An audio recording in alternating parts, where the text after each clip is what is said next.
one side and MV on the other. Sure. You want me over here? Over here. Come over here, and I'll stand over. Allie and I will stand over next to Andy. Okay. That's fine. Everybody here? All right. Thank you for coming out today.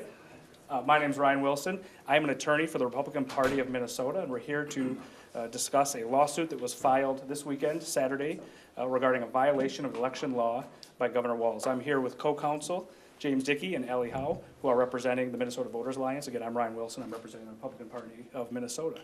So what is clear and what you can see in this lawsuit is Governor Walz did not follow the election law when he issued a writ on December 27th.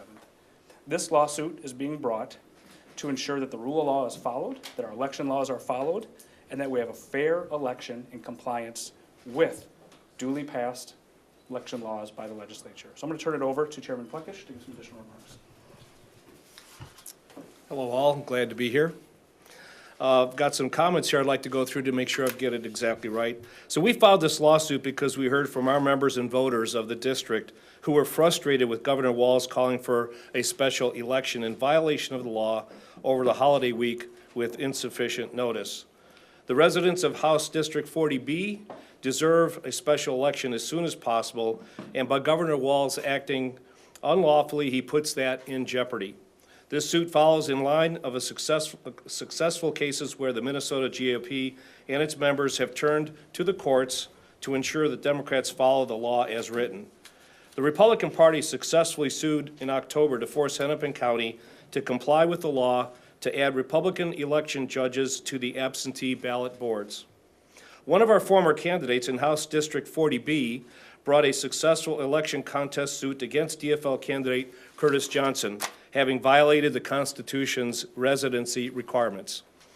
Now we are suing to ensure that Minnesota holds a lawful election to replace the vacancy caused by that election contest. It is unfortunate that the Democrats put the residents of Roseville and Shoreview in a position to not have a representative for a short period of time. But Walz exacerbated the Democrats' errors by illegally calling for a special election that, if it occurs, would invite more uncertainty, litigation, and delays filling the seat. Governor Walz should have done that right thing and called for an election in compliance with election law. The Republican Party of Minnesota will continue to stand up for Minnesotans by enduring fair elections that are conducted in compliance with the letter of the law. Thank you. Thanks. Now I'm going to turn over to James to some comments. Sure. I'm James Dickey from the Upper Midwest Law Center. I also represent Minnesota Voters Alliance along with Allie Howe and Greg Ryan and Chris Bakeman, who are individual plaintiffs who live in House District 40B who also object to this. I'm just going to go ahead and turn it right over to Andy Seelick, Executive Director of Minnesota Voters Alliance, to make a few comments, and then the attorneys, Ryan and I, can take questions about the legal merits of the complaint and things like that, and any questions about any policy-based stuff or any questions specific to the party or the Voters Alliance, you can ask them directly. But for now, I'm going to turn it over to Andy. Thanks, everybody, for coming down and bearing the cold temperatures. My name is Andy Seelick. I'm the Executive Director for the Minnesota Voters Alliance. And I was just thinking on the way down here, this is our 5th case going to the Minnesota Supreme Court in 5 years. And we're pretty excited about this case because there's a lot of the confidence crisis we have among voters in the confidence in our elections is that we believe, from what our vantage point, is at an all-time low. And this action by Governor Walz is a perfect example of why this is. When our elected leaders believe they can make up their own rules, interpret statutes that are crystal clear in our view, voters' trust is broken and the entire system breaks down. The solution is very simple. Governor Walz and Secretary Simon just need to follow the law. House District 40B cannot be used to manipulate the will of the legislature or its laws. We're confident that the Minnesota Supreme Court will stop this attempt to pervert the legal process. Thank you. Happy to answer any questions that you may have. So the Democratic, You have to, I mean, if there's going to be a special election at some point, probably if this goes forward, if you guys win, it'll be just a few weeks later. Is this really worth it? This process? It's always worth it to make sure that the rule of law is followed. The leaders of the Democratic caucus are lawyers too, and they just said that the precedent on this in the Padlet case, again, when the House was tied and a member was deemed not eligible to serve, that the courts have ruled and the precedent says that the House is the final jurisdiction. Do you disagree that that precedent would be followed? Well, the Constitution is clear that the House does have the ability to decide its own members. That's separate from when an election gets to be called, so who those members can be gets decided. I mean, the legislature has spoken, and it's the governor's call to issue a writ, and it has some mandatory duties as to when that writ should be called. And so the special election is a predicate matter before they can decide who these members are. Yeah, and let me just add to that, that the special election statute specifically says, and that's the legislature passing it, the governor signing it way back when, that the governor has to call a special election. So the legislature has spoken as to when the governor should call a special election. The answer is 204D.19 subdivision 4, which says that if an election contest causes a vacancy, which is what happened here, that it must take place either 22 days after the start of the session, or if the legislature, by resolution, says that they're not going to review the House election contest, and that they're going to accept that, for example, in this case, Curtis Johnson is not going to take his seat. At that point, Governor Walz could issue the writ 5 days after the beginning of the session. Should it follow the Bob Barrett precedent then, when the special election was held well into February, looking at that case? I'm not sure exactly which case you're referring to in this It instance. was the last residency challenge that was successful. I don't know off the top of my head, yeah. Well, one thing we have seen, though, in our research is whether it be this or notice requirements in particular, there are a lot of instances where the laws have not been complied with, and we think, and it's why the Republican Party of Minnesota is bringing this lawsuit, is it's important to say that the laws matter, and whether it be notice requirements or the timing of calling special elections, they should be done in compliance with the law. Close is not good enough when it comes to elections. Is there a timeline for how fast you expect or the court would have to weigh in? Because I think the early voting probably starts this week, right? It's primary? Yeah, so the court's already issued an order today at about 12:55 p.m. It was just issued. I haven't had much of a chance to digest what it says, other than service has to be completed by today at 4 p.m.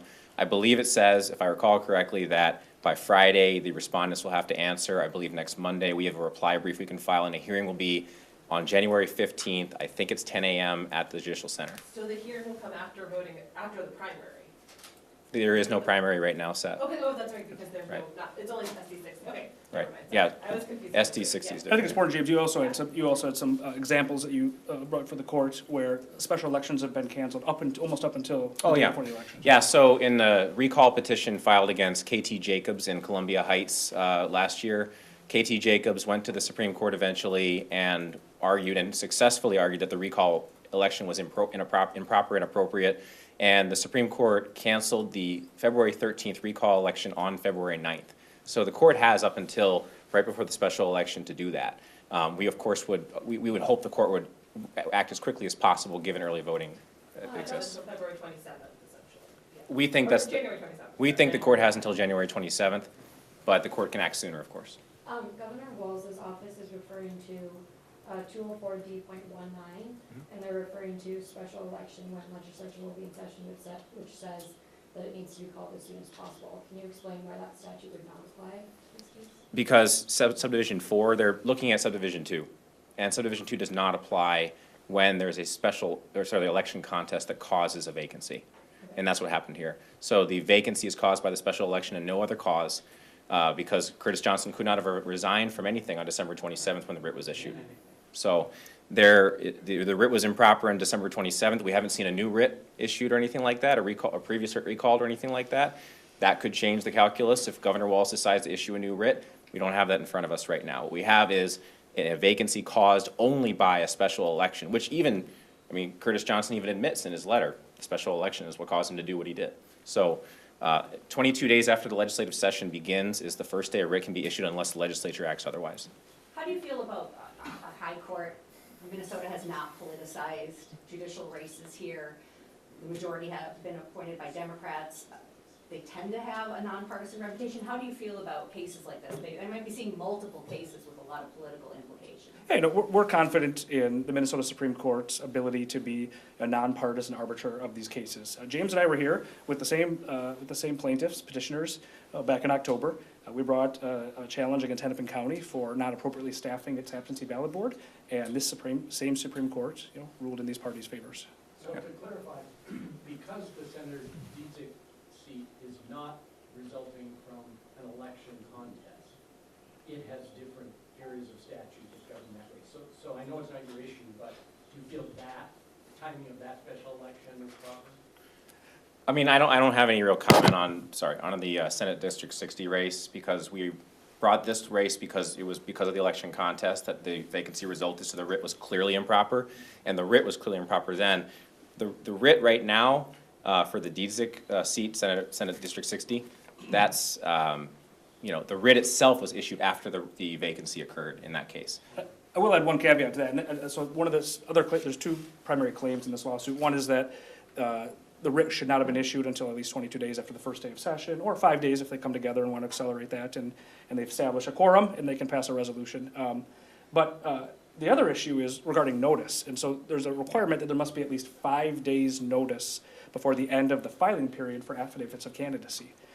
That would have been the 26th, the day before the writ was issued. That same issue is at play in Senate District 60. Again, not Yeah, part of this that's true. lawsuit, but it appears there that the 5-day notice period was not followed. And I would like to add just one point to that, which is that we've looked through special elections for, there's actually a website on the Legislative Reference Library site that talks about, has all the special elections and the examples of the writs being given. And the notice being given by the governors often seemed to not comply with the 5-day notice requirement of the statute. So we think it's important that the court decide exactly what kind of notice is necessary under these statutes.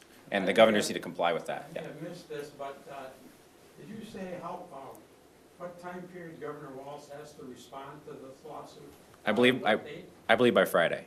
That's, Okay. if I remember, the court issued an order at, I think, 12:55 p.m. today. Okay, thank you. You can just clarify the timeline of what you think it should be, 22 days from January 14th? Yes. Yeah, as things sit right now, 22 days from January 14th is the earliest day that a writ could issue, unless the legislature decides by establishing a quorum, coming to a resolution that they want the governor to be able to issue the writ earlier. Sure, but they're doing 22 days from today, which was the 28th, right? Well, the statute says that the legislative session, the first day of session, not the first day of term. And of course, there's been a change in the last year and a half about when the term starts, when the session starts, but it's the session that matters in terms of when the writ can issue. Mr. Chair, could you talk about your new chairmanship and taking on this issue? It's kind of a biggie right away in office. Well, as I've said to a few people, that when I got elected, I thought I was getting into the political business, but in fact, I've gotten into the fire hose drinking business. And it's been like that ever since. So, but what better opportunity than something like this to show that the Republican Party is absolutely committed to doing what's right for the voters of this state. What would be your response to Governor Walz's office alleging that this is an attempt by Republicans to prevent Democrats from being seated? I assume that question was directed to me. Well, I'd say the Republican Party is all about the rule of law. And if the law is clear about what should or shouldn't be done, far be it from us to shy away from that. So the Republican Party itself is all about the rule of law. If we didn't think there was a law being broken here, or that the governor wasn't following the statutes, we wouldn't be here standing today. Thank you. Can I, again, maybe Mr. Dickey, if you could answer this, just to kind of understand how these statutes work together. Let's say Johnson loses that case and that day Becker Finn resigns. Now there's a vacancy due to a resignation. Do you now move into the other part of that statute? I haven't gotten deep enough into what would happen if that happened, but if there was a vacancy caused by Jamie Becker Finn's resignation, while she, there's only like, 2 weeks left in her term or something like that, I don't recall, but I think subdivision 1 of that statute or subdivision 2 might provide an answer to that. But that wouldn't be a vacancy because of an election contest, so it's a different subdivision of the statute. And the speaker said that current reps are not current reps right now, that their terms had expired. Do you? Yeah, I don't even really know what that means, but what I would say is that the legislature in 2023 changed the law so that the term law is still the same, 204D.02, subdivision 2, I think. The session law, 3.011, was amended so that the session begins on the first Tuesday after the second Monday instead of the first Tuesday after the first Monday. So there's like this gap, and how that impacts this case is yet to be seen. The courts have never had a chance to interpret that statute and how they interplay with the vacancies. On the notice, the issue of the notice, so let's say the court sides with you in this case. Does that necessarily invalidate also the SD 60 special, or would another lawsuit be required, or TBD, we don't know? I think there would be clear precedent that the notice would not have been sufficient in SD 60 if the court were to decide in our favor on that. Whether the court even reaches that question, because the court could decide that the writ was invalid first and then not reach the notice. Addressing that. Right, So it's- so it's speculative at this point. What I would say is that if, in fact, that is the case, and the court goes in our favor on the notice issue, that there has to be 5 days' notice, and the writ has to be issued such that there is ability for candidates to have 5 days to get their affidavits in, then that would certainly be precedent that would apply to the other one. And so whether someone might bring a lawsuit at that point to challenge that, or even sooner before that to challenge that, which I don't know about, could be true. And you're obviously asking for expedited. I mean, the Oh, yeah. court's already taking- Yeah, so How the- quickly do you need or want action? Well, look, we asked the court, look, we pulled this together as quickly as we possibly could have to avoid any prejudice to anybody to the extent possible. Lawsuits are always a pain, right? But in this case, we tried to go as fast as we could, and we asked the court to set a hearing date as fast as possible. The court largely followed what we requested in our petition in terms of what dates to provide for hearings and for briefing. So, you know, a briefing schedule of, you know, everyone's served today, the parties have all been served now, by the way. But everyone's served today, they have to respond by Friday. We get a reply on Monday, and then next Wednesday is a hearing in the Supreme Court. It's a pretty quick turnaround, and we've tried our best to try to make it as fast as possible. So this is being heard by the Minnesota Supreme Court then? Yes, Is Wednesday set for sure, or is that what you're asking? that's what the court has set. Okay. I don't know if that will change. I don't think it will, but that's what the court has set. And again, does that signal confidence in the judicial system that they are taking this seriously and going quickly? I think that's the nature of 204, B44, is that, you know, these are original district jurisdiction in the Minnesota Supreme Court, and by design, they have to move fast. The statute says they gotta go as fast as possible with these, and the court has always honored that, and like the Hennepin County case is a good example of that. We filed that petition, October 14th, and the court decided that by October 29th, with an opinion to follow. So the court, I think the court has done a great job in reacting quickly to these. And it's important that they do rule before, and I expect them to, because the time to remedy elections really is before the election happens. A lot of other issues start to happen once the voters have, you know, cast their votes and expressed their will. And so that's why the statute really is designed to be able to get this relief before the election happens. And to add on to that too, like one of the things that, as the Chairman Plekish noted, you don't want to have a situation where the election was, it was called based on an invalid writ, and then someone comes to the court after the election and creates havoc, right? So this petition being brought before, as soon as possible, is avoiding the catastrophe potentially caused by Governor Walz issuing this writ and delaying things even further and having further chaos and, you know, antipathy in the House of Representatives. So it's important that we get the law right at the beginning, and that's what we've done.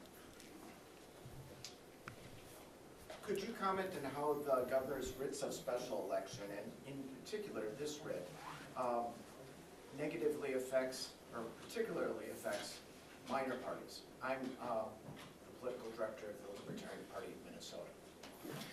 Well, I think that, you know, I can't comment as to your interests, but what I would say is that, you know, obviously, as we pointed out in the petition, there was a failure of notice. I don't know whether that affected your ability to get candidates on the ballot. I know in the petition, we allege, and we have an affidavit supporting that the 2022 candidate from the Republican Party for Roseville and Shoreview was not able to get his affidavit of candidacy in because Governor Walz's writ didn't provide for adequate notice.